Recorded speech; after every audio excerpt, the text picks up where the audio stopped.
할렐루야. 네, 하나님이 우리와 함께 하십니다.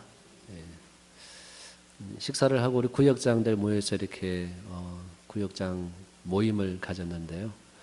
그래서 오늘 오전 예배 말씀을 가지고 이렇게 나눔을 하는데 벌써 이제 고아가 되신 분이 한 3분 계시고요. 네. 그리고 어떻게 부모님께 이렇게 연락을 자주 하는지 이렇게 나누니까 아침 저녁으로 이렇게 연락을 드리는 분도 계시고, 저는 일주일에 한 번도 잘 못하는데 저보다 훨씬 훌륭한 성도들을 앉혀놓고 제가 설교했다는 게 굉장히 부끄러웠습니다. 저희 아내랑 늘 자주 하는 이야기가 나만 잘하면 된다고 늘 그런 이야기를 서로 주고받는데, 우리 전우자로 한번 인사할까요? 우리 저만 잘하면 됩니다. 언제나 그런 것 같습니다. 우리 자신만 잘하면 하나님 나라 하나님의 교회가 건강하게 서갈 줄 믿습니다. 오늘부터는 소위 마태복음 5장부터 7장까지 기록된 이 산상설교의 말씀에 대해서 함께 나누고자 합니다. 누가복음에도 이 내용이 간략하게 기록되어 있는데요. 편의상 누가복음의 이 교훈을 이 평지 설교라고 부르죠. 산상수훈은 예수님이 한 장소에서 같은 대상으로 설교한 내용이라기보다는 여러 장소를 돌아다니며 다른 시간에 들려주셨던 이 이야기들을 한 곳에 모아놓은 그런 설교라고 볼 수 있습니다. 사실 8복으로 요약되는 이 설교는요, 자세히 읽어보면 9복으로 되어 있고요. 이 복에 대한 예수님의 이 가르침은 전통적인 이 복에 대한 가르침을 완전히 뒤집어 놓은 그런 가르침임을 알 수 있습니다. 유대인들에게도 이 복이라는 개념이 있었는데요. 유대인들에게 복은 어떤 것이었냐면 물질적인 풍족함, 그리고 자손의 번창, 사회적인 존경, 또 경건한 삶, 이런 것을 복으로 여겼습니다. 우리랑 좀 비슷하죠. 물질적인 풍족, 번창, 자손의 번창, 사회적인 명예, 또 경건한 삶. 딱 우리처럼 복을 이해했던 사람이 이 유대인들이었죠. 이런 복은 인간의 기본적인 욕망과 잘 연결되어 있는 그런 개념이라고 할 수 있습니다. 그런데 예수님이 전한 복은 완전히 다른 개념, 이런 전통적인 인간의 욕망과 연결된 이 복의 개념을 완전히 뒤집어 보놓았죠. 마태복음과 누가복음이 공통적으로 언급하는 복이 4가지가 있고요. 또 그 4가지도 약간의 차이가 있습니다. 누가복음은 오늘 3절의 말씀, 심령이 가난한 자라고 이야기하지 않고 가난한 자가 복이 있다라고 선포하죠. 누가복음의 누가는 그 시대, 그 당대의 사람들을, 그들의 절박한 상황을 더 잘 묘사하고 있다라고 할 수 있습니다. 절박한 처지에 있는 이 가난한 사람들, 실제로 이 가난한 사람들에게 복이 있다라고 선포한 거죠. 근데 마태는 이에 비해 그냥 가난하다 이야기하지 않고 심령이 가난한 자가 복이 있다. 마치 제자들이 이런 성품, 가난한 성품을 가져야 하는 것으로, 그런 방향으로 살아야 하는 것으로 이 말씀을 약간 비틀어 놓았다라고 할 수 있습니다. 학자들을 따라 의견이 분분하기는 하지만 물론 다른 가르침이고 다른 말씀이라고 이야기하는 견해도 있고요. 또 어떤 학자는 누가복음의 이 말씀이 조금 더 예수님의 가르침에 가까울 것이다 라고 생각을 하는 학자들도 있습니다. 가난한 자가 복이 있다라는 이 누가의 가르침은 조금은 급진적이고 또 정치적이며 현실 반영한 그런 가르침이라고 할 수 있고요. 이 마태는 이런 누가의 가르침을 조금 다듬고 조금 제자들의 성품과 또 삶의 방향, 제자들이 추구해야 될 방향으로 조금 변형시켰다라고 보는 거죠.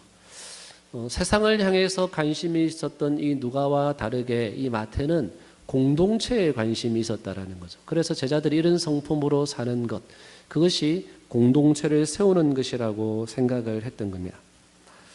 구약에서는 이 복 있는 사람이 어떤 사람이라고 묘사를 하고 있냐면 주로 하나님을 모신 사람, 하나님을 경외하는 사람, 하나님을 가까이 하는 사람, 하나님을 신뢰하는 사람, 하나님께 피하는 사람, 하나님께 순종하는 사람이 복이 있다라고 가르치고 있습니다. 구약의 계시가 끝나고 이 신구약 중간기가 오면 어떻게 이 땅 위에서 행복할 것인가 이런 관심에서 장차 오는 세상에서 어떻게 행복할 것인가 이 관심의 초점이 이 땅에서 올 세상으로 바뀌게 되는 거죠. 신구약 중간 시기에 세상은 이미 악할도록 악해져서 이 세상에서 행복하다, 복이 있다 이것을 소망할 수 없는 그런 상황이었던 거죠. 그래서 예수님이 선포하신 이 팔복은 이제 이러한 복된 삶이 다가왔다라고 선포해 주고 있는 내용들입니다. 이미 하나님의 나라가 성취되었고 완성되어 가며 더욱 온전히 성취될 것임을 선언하는 내용이라고 볼 수 있습니다. 이렇게 복 있는 사람의 특징이 어떤 특징입니까? 하나님을 향하여 이 심령이 가난한 사람, 애통하는 사람, 온유한 사람, 의에 줄이고 목마른 사람으로 나타나는 거죠. 그래서 우리 이 팔복의 가르침이라고 하는 이 가르침에는 우리 주님의 마음이 고스란히 담겨 있는 그런 가르침인 거죠. 그런데 실제로 우리가 읽어보면 어떻습니까? 우리에게는 대단히 낯설고 불편한 가르침이죠. 어떻게 해서든지 피하고 싶고 거부하고 싶은 가르침에 가까운 내용들입니다. 인생의 곤경과 불쾌한 상황을 복으로 선언하기 때문에 그런 거죠. 우리가 어떤 것을 싫어합니까? 가난, 슬픔, 굶주림, 모욕, 박해 이런 것을 좋아할 사람이 어디 있겠습니까? 그런데 이 팔복의 선언은 이런 것이 복되다라고 선언하고 있기 때문인 거죠. 예수님의 가르침을 아무리 후하게 쳐들여서 받아들이려고 해도 예수님의 가르침은 어떻게 느껴집니까? 반사회적이고 반문화적이고 또 반시대적인 어울리지 않는 가르침처럼 여겨지는 게 우리의 현실입니다. 그래서 학자들 간에는 이 말씀이 당대에 주어진 말씀이 아니었다. 우리에게 현실 적용한 말씀이 아니었다. 고위 성직자들에게 주어진 말씀이었다라고 이 말씀을 거부하는 이론도 많이 있었습니다. 우리는 이 말씀을 폐기해야 될까요? 반시대적, 반문화적, 반사회적인 그런 말씀으로 보고 이 말씀을 던져버려야 할까요? 그럼에도 불구하고 이것이 성경으로 기록되었고 우리에게 전달되었다 이것은 우리에게 적용 가능한 또 우리가 이 말씀을 살아내야 될 말씀임을 우리는 기억할 필요가 있습니다. 오늘은 특별히 3절의 말씀 심령이 가난한 사람에 대해서 함께 나누려고 하는데요. 이 심령이 가난하다 이 말의 의미가 무엇일까요? 이 심령이라는 말은 영어로는 인스피릿 영적인 면에 있어서 가난하다 그런 의미입니다. 영적으로 가난한 자, 이 자가 곧 복이 있다라는 거죠. 깜짝 놀랐습니다. 네. 심령의 가난은 이 물질적인 가난을 의미하지 않는다라는 거죠. 그럼 물질이 없으면 가난해질까요? 물질이 많으면 가난해지지 않을까요? 물질이 없지만 심령이 가난하지 않은 사람도 있고 반대로 물질이 많지만 심령이 가난한 사람도 있습니다. 즉 물질의 유무와 상관없이 영적으로 가난한 마음 이것을 이야기한다라는 거죠. 먼저는 이 심령이 가난하다 이 말은 자기 자신을 의지하지 않는 마음을 가리킵니다. 어떤 성도님이 하루는 이런 고백을 합니다. 하나님 깨닫고 보니 제가 겸손하다라고 생각했던 것도 죄라는 것을 이제야 깨닫습니다. 이런 고백이 어떤 고백일까요? 바로 심령이 가난한 자의 고백이라고 할 수 있습니다.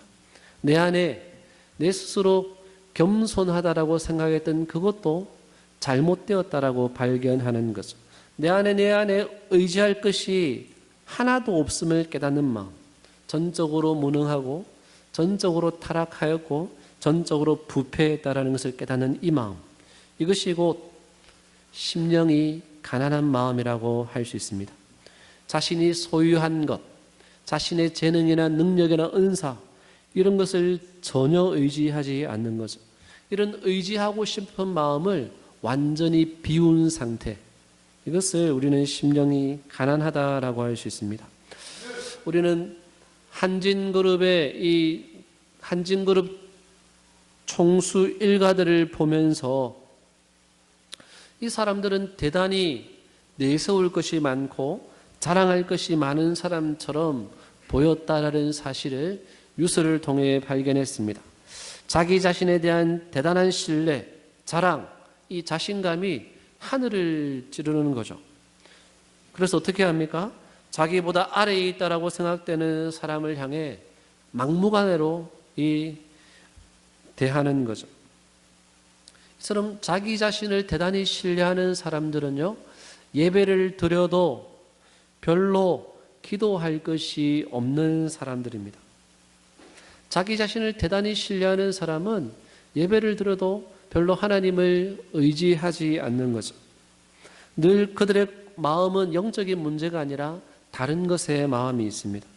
세상의 눈으로 보면 정말 대단히 부러운 사람, 자신감이 넘쳐나는 사람이지만 영적인 눈으로 보면 그런 사람은 그러나 대단히 불쌍한 사람이죠. 심령이 가난한 사람은 단순히 겸손한 사람이 아니라 하나님이 없이는 전혀 아무런 희망이 없다라고 여기는 사람입니다. 하나님이 없이는 나는 완전히 파산한 자입니다 라고 고백하는 사람이라는 거죠. 그래서 심령이 가난한 사람은 하나님을 의지하는 것 외에 다른 것을 전혀 의지하지 않는 사람, 이 사람이 곧 우리는 심령이 가난한 사람이라고 합니다. 하나님은 우리의 마음이 이렇게 심령이 가난한 마음 되기를 누구보다도 소원하시는 분이죠. 때로서 우리의 마음이 부유해지고 높아지면 하나님은 우리의 자녀들을 통해서 우리의 마음을 가난하게 만들 때가 많이 있습니다. 제가 전도사일 때에 한 아이가 가출을 해서 저희 교회 앞에 이렇게 쪼그리고 딱 앉아 있었습니다. 그 아이가 저는 어디에서 온 아이인지 누구인지 이것저것 물어보고 갈 곳이 없어 방황하고 있기에 저희 집에 이 아이를 데리고 가서 하루 재워준 적이 있습니다. 집에 데려가서 이렇게 밥을 먹이고 또 옷을 갈아입히고 이것저것 물어보니 집안이 너무 빵빵한 아이였습니다. 아버지는 의사에, 어머니는 대학 교수에 남부를 것이 없는 아이였습니다. 근데 부모님이 자신을 향해 너무 기대치가 높았던 나머지 그것을 감당하지 못하고 집을 가출해 버렸던 것입니다. 그래서 제가 하루 돌봐주고 집에 연락을 하여서 이 아이를 데려가도록 했는데 곳에 또 이 아이가 옆길로 새서 딴 길로 도망을 가버렸습니다. 그 부모님의 마음이 어땠을까요? 이 아이는 그야말로 아픈 손가락이죠. 이 아이 하나 때문에 마음이 얼마나 겸손해지고 낮아지겠습니까? 이 아픈 아이 때문에 하나님 앞에 엎드려 기도하게 되는 거죠. 가난한 마음을 안 가질래야 안 가질 수 없도록 그렇게 만들어 가시는 거죠. 오전 예배에도 말씀드렸지만 이 사무엘이 자신의 자녀들을 보면서 얼마나 더 하나님의 은혜에 굶주리고 엎드렸겠습니까? 내 힘으로 이 아이를 키울 수 없구나라는 사실을 철저하게 깨달았겠죠. 아마 그래서 사무엘은 더 철저하게 하나님의 은혜 아래 엎드려 이 가난한 마음으로 여호와 하나님을 바라보았던 것이 아니겠습니까? 하나님은 우리가 우리 자신을 더 의지하지 못하도록, 우리가 가난한 마음을 소유하도록, 때로는 우리의 건강을, 또는 우리의 자녀를, 또는 우리의 사업과 직장을 통해서 우리가 가난한 마음을 갖도록 인도하시는 분이십니다. 이 가난한 마음, 우리 자신을 의지하지 않는 이 마음, 우리가 이 마음을 함께 배우고 소유할 수 있기를 소원합니다. 가난한 마음은 어떤 마음일까요? 두 번째는 십자가의 은혜를 철저히 깨닫는 마음이라고 할 수 있습니다. 심령이 가난한 사람은요, 자기의 죄와 허물과 연약함을 깨닫고 자기 자신이 정말 별 볼 일 없다라는 사실을 발견하는 사람입니다. 그래서 심령이 가난한 사람은요, 다른 사람에 대해서 평가하거나 판단하거나 무시하거나 손가락질하거나 다른 사람을 조금 더 낮추어 보지 않습니다.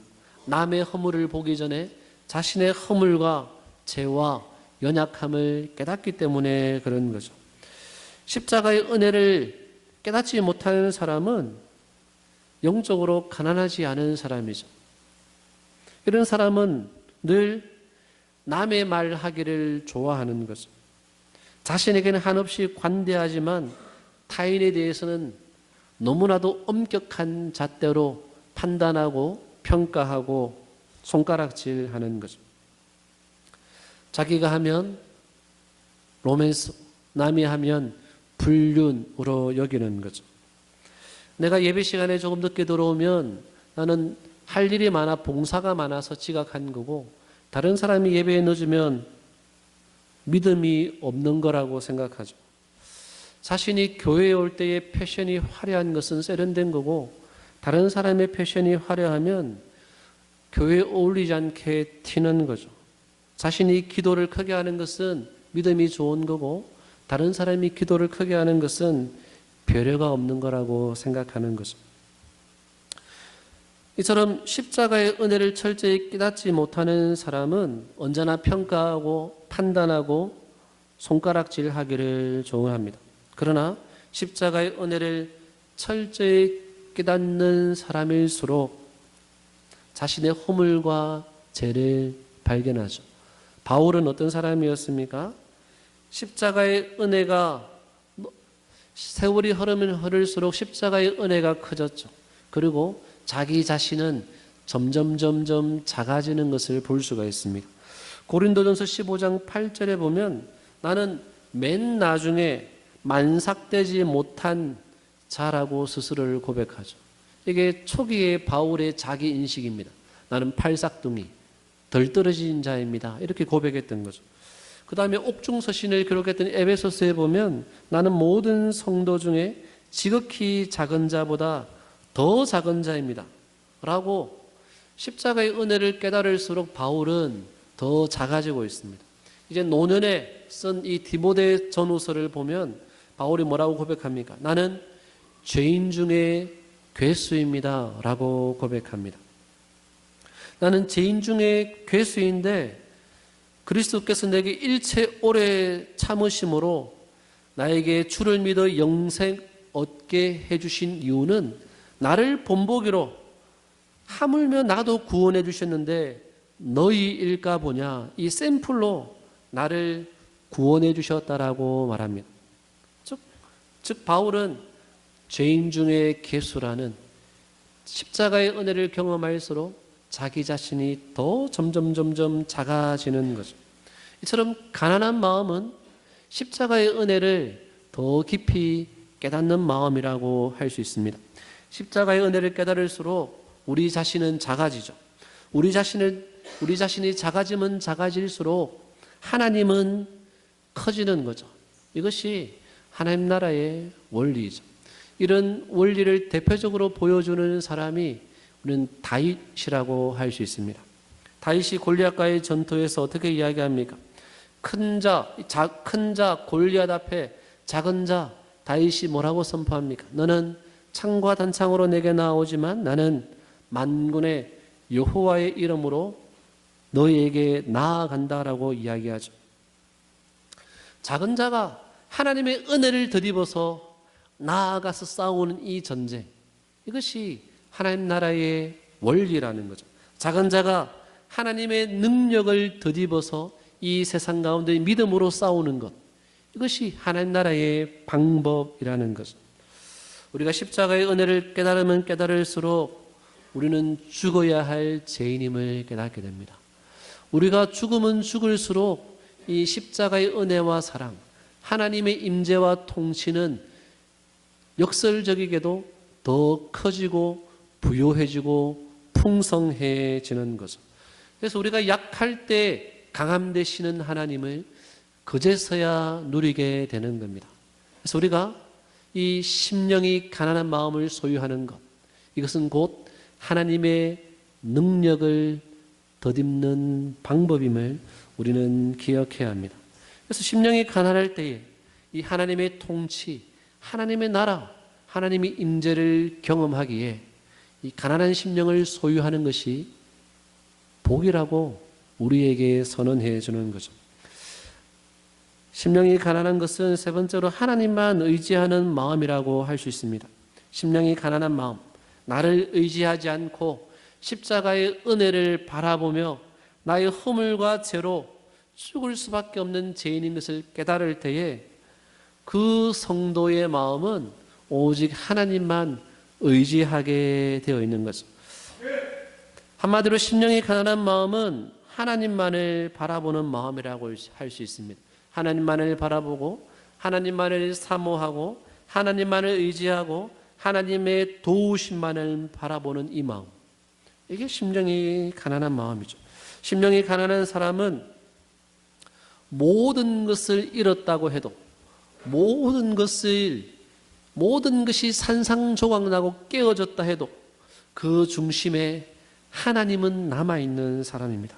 세상이 이를 버리고 마치 욥처럼 모든 것으로부터 버림을 당한다 할지라도 하나님과 함께하고 있는 자신을 발견하는 사람, 곧 심령이 가난한 사람입니다.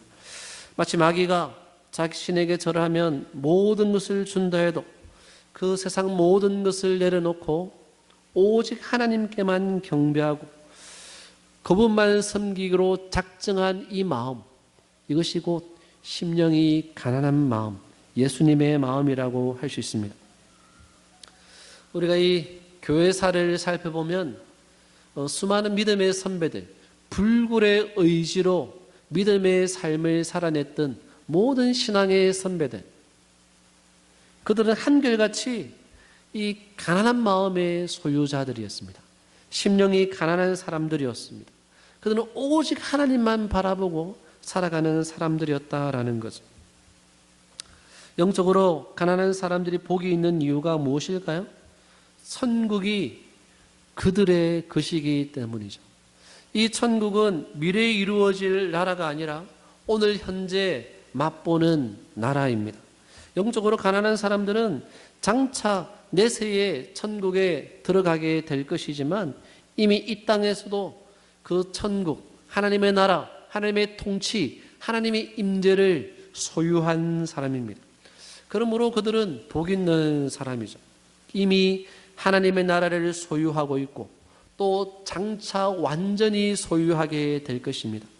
이 두 가지가 서로 분리되지 않는 사람입니다.